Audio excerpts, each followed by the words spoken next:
A signal moved through the deep dark of space, fast, sharp, and strange. It was not like any normal distress call. It came from the edge of the galaxy, close to the old Karath Empire. The message had no words, just a long pulse, repeating again and again. Many alien races heard it. The Council of 9 Stars gathered quickly. Most believed the signal was sent by the Karath. They were powerful, proud, and often in trouble. Some believed it was a call for help. Others thought it was a secret code between old allies. No one knew for sure, but one thing was clear. Something big was happening. Within hours, several fleets changed course. Ships from the Jalari Republic, the Tharn Union, and the Chiru Conclave started moving toward the signal's source. News spread fast. The outer colonies prepared for battle or defense, but still, no one had heard from the Karath themselves. Strangely, the Karath remained silent. At the same time, far from the galactic center, on a quiet blue planet called Earth, the signal was heard too. Earth had not spoken to the galactic powers. In many years, after the old wars and betrayals, they had pulled back, grown silent, and watched. But they never forgot. Deep under Earth's surface, in a secure command base, old computers lit up. The signal was identified, decoded, and recognized. It matched a pattern hidden in an old Terran war archive. A single file was opened, an ancient warning placed there 2 centuries ago. The signal was not a request for help. It was not a friendly call. It was a forgotten trigger, a beacon buried inside a lie. And now it had been heard again. A voice inside the command center spoke only once. Alert the High Fleet. Within minutes, Terran ships rose from hidden docks. Silent black holes lifted from oceans, moons, and deep bunkers. These ships had no flags, no colors, and no names written on them. They were built not for show, but for speed, strength, and silence. The Council had no idea. Alien fleets believed they were flying toward a friend in need. They thought they were going to support the Karath. They didn't know that Earth had already begun to move. A small Terran scout ship left Earth's orbit first. It bent light around its hull and vanished into dark space. Its mission was clear: observe, record, and wait. The people of Earth said nothing. No speech, no warning, no announcement. The silence was part of the message. Back at the Council, panic was building. They tried to reach the Karath but got no answer. Messages were bouncing. Systems were blocked. Something wasn't right. Yet, the other fleets kept moving forward. The Tharn called for backup. The Jalari armed their defense rings. Still, they believed they were responding to a friend. They didn't understand what had already begun. In the middle of this confusion, Earth sent one encrypted signal to deep space. Operation Return has started. The message reached a Terran command ship hiding near a gas giant. The captain read the signal once, then nodded. All around him, screens lit up with coordinates, ship names, and movement paths. Full fleet activation, he ordered. Keep radio silence. In the shadows of space, Terran ships began to spread. Quiet, smooth, and cold. No one in the galaxy expected Earth to come. They didn't even think Earth still had ships. They thought humans were watching from a distance, peaceful, forgotten, and weak. They were wrong. And as the signal echoed across stars, planets, and ships, one thing became clear. This wasn't a rescue. It was a return. And Earth never returned. Empty-handed. A strange silence fell over the Karath Empire. The mighty Karath, once feared across star systems, were confused. They had not sent any signal, yet ships were coming. Big ones. Fast ones. And not just from their enemies, but also from supposed allies. Old allies. Forgotten allies. Inside the Karath High Command Tower, alarms flashed across transparent screens. Messages flowed in, one after another. Unidentified fleets approaching. Outer zone, Jalari ships, entering neutral sectors. Tharn cruisers crossing into Karath space without permission. The leaders of the Karath grew nervous. They contacted the Council of 9 Stars, demanding answers. But the Council's replies were vague. "We're coming to help you," they said. "You sent the signal. We received your call." But the Karath had sent no call. In their war rooms, the Karath leaders argued. Some believed it was a mistake. Others whispered that it was a trap. One old commander, silent for many minutes, finally spoke. "This is not a mistake. It's something older, something buried. Far away, hidden in the dark between stars." A small black ship floated just outside Karath borders. No one noticed. No one could. Its hull bent space. Its systems gave off no signal, no heat, no trace. Inside, a human officer watched. She sat alone in a quiet room filled with screens. Every Karath station was marked. Every fleet movement recorded. She whispered into a mic, her voice calm and cold. Scout 1 reporting. Karath unaware. Council fleets moving blindly. No coordination. From deep space came a reply. Continue shadow tracking. Await command. The human ship did not move. It didn't need to. Everything was going exactly as expected. Back in Prime, strange things began to happen. One of their defense satellites shut down. Then another. Their power cores didn't explode. They simply STOPPEDA communications relay began sending empty signals, repeating the same old log file over and over. Status, normal, status, normal. But nothing was normal. The Kurith engineers were baffled. Their machines were clean, their systems untouched, yet something was clearly wrong. Ghost code, whispered one technician. This isn't a breakdown. It's deliberate. And still, more ships approached. The Karoth decided to act. They powered up their inner defense rings. They launched probe drones toward the incoming fleets. But many drones never returned. Others came back with corrupted data modules flickering, signals jammed, voices replaced by silence. The council kept sending messages. We are here to help, but they never said what they were helping with.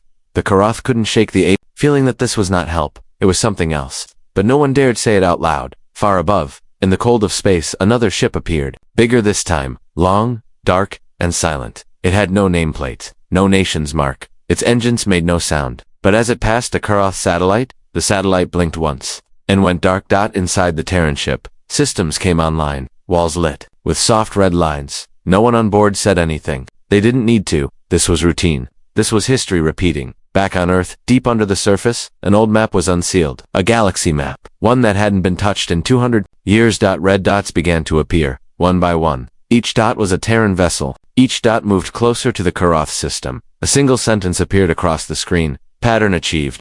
Still, no message was sent to the galaxy. The aliens believed Earth was peaceful, passive, disconnected. But that belief had been Earth's greatest shield. Now that shield was falling. The council had misunderstood everything. They thought they were heading into a rescue, that they would save their Karoth friends from some unknown danger. But Earth was already there, watching, waiting, quietly shaping the board, move by move, and still. No one knew what Earth wanted. Not yet. The stars remained silent, but fear had already started to spread. Alien fleets drifted closer to Karoth space, confused but confident. From outside, it all seemed like a slow, grand arrival of allies, ready to offer help or support. But something was wrong. None of the usual messages were exchanged. No welcome codes, no tactical updates, just strange, empty space, and the feeling that they were being watched.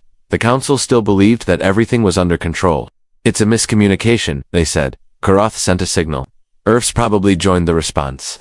But Earth wasn't responding. Earth wasn't talking at all. Above the dusty moon, a Velna 3 Atharn cruiser floated in standby. Its crew scanned the region, trying to locate the origin of the mysterious signal. They detected nothing strange, only quiet echoes and power drains in nearby systems. Then, without warning, every screen on the ship blinked. For a single moment, all data streams froze. Just one line appeared on every display. You are not alone. And then, just as quickly, everything returned to normal. The captain ordered a full diagnostic, but no virus was found. No external signal, no hacker, just silence. Nearby, hidden in the shadow of an asteroid belt, a Terran vessel shifted. It had no weapons active, no shields raised, but it was not hiding. Out of fear, it was observing. Inside that ship, data was collected silently. Each alien fleet's path was noted, each message recorded. Terran AI systems calculated every possible moved without emotion back in Karoth space. Strange things continued to happen. Space stations powered down without warning. Energy reserves dropped without reason. Ships began experiencing strange glitches, navigation errors, targeting problems, minor life support delays, and still, no attacks, no threats. The Karoth called it ghosting, a slow breakdown that made them question their own machines. But someone was behind it. Someone who had studied them for decades.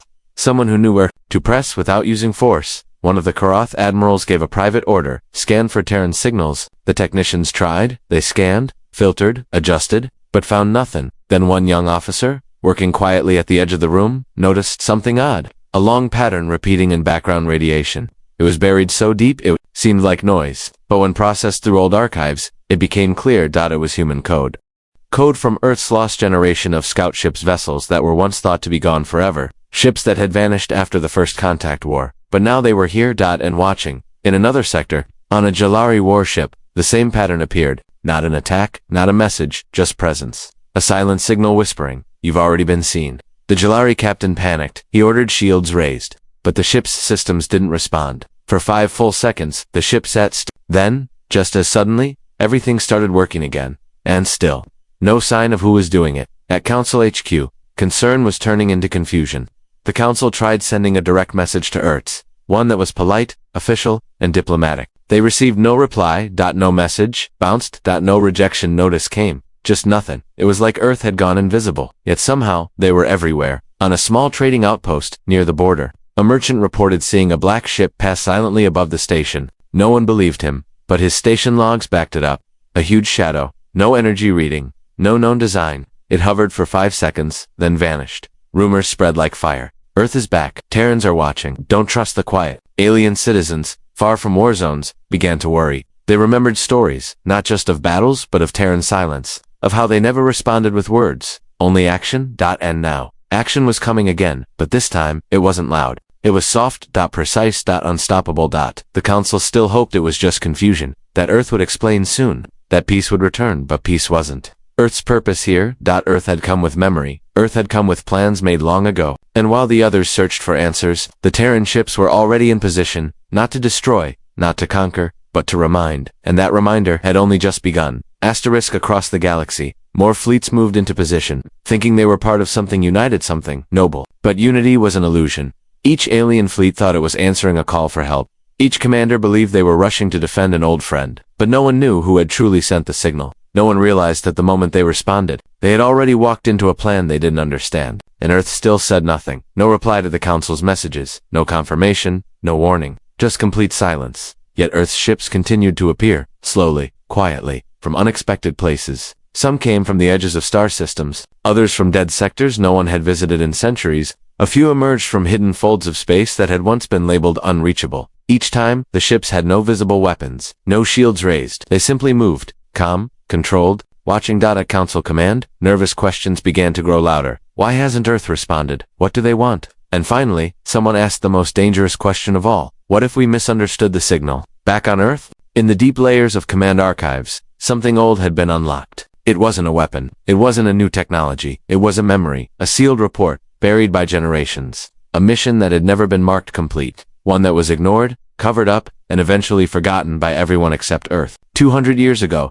during the final years of the First Contact War, a Terran colony in the Outer Zone Colony, 37B had, sent out a distress signal. They were under threat, surrounded, fearing betrayal from what were supposed to be allies. That distress call was meant for the Council, but it never reached them, not because of distance, but because it had been intercepted deliberately by the Kuroth. The Kuroth were supposed to be Earth's partners in the war. But greed and fear changed that. They wanted the resources of the colony. They wanted the technology Earth had hidden there. So they let the colony fall. The signal from Colony 37B was buried, replaced by a false report. One that said the colony was lost in a natural disaster, that no lives had been taken by violence. The Council believed it, or pretended to. But Earth kept a copy of the signal. Not to seek revenge. Not at first, but to remember, because Earth didn't believe in forgetting. The signal that had now reactivated was not from the Kuroth. It was a copy. A repeating beacon hidden inside a silent satellite orbiting the ruins of Colony 37B, and Earth had been watching it, waiting the moment it reactivated.